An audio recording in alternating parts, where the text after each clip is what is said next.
એલસીબીએ ભાભરના યાત્રા પાસેથી ₹2.68 લાખનો વિદેશી દારૂ ઝડપ્યો। એલસીબી ટીમે મંગળવારે ભાભર વિસ્તારમાં પેટ્રોલિંગ દરમિયાન યાત્રા ગામ પાસેથી ₹2.68 લાખનો વિદેશી દારૂ ભરેલી કાર ઝડપી હતી।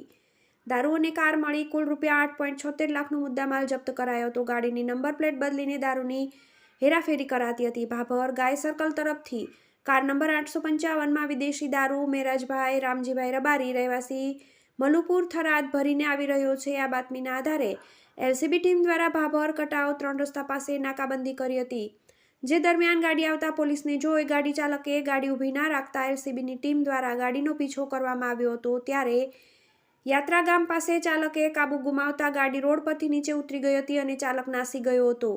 પોલીસ દ્વારા તપાસ કરતા અંદરથી વિદેશી દારૂ, બિયરની બોટલ, 1977 ₹2,68,266 તેમજ કાર ₹6 લાખ તેમજ એક મોબાઈલ મળી કુલ ₹8,73,266નો કુલ મુદ્દામાલ કબજે કર્યો હતો।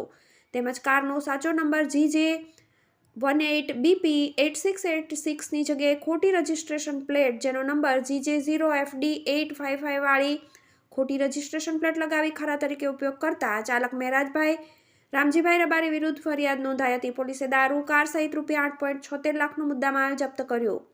ગાડીની નંબર પ્લેટ બદલીને દારૂની હેરાફેરી કરાતી હતી। TV18 news, Bhabhar.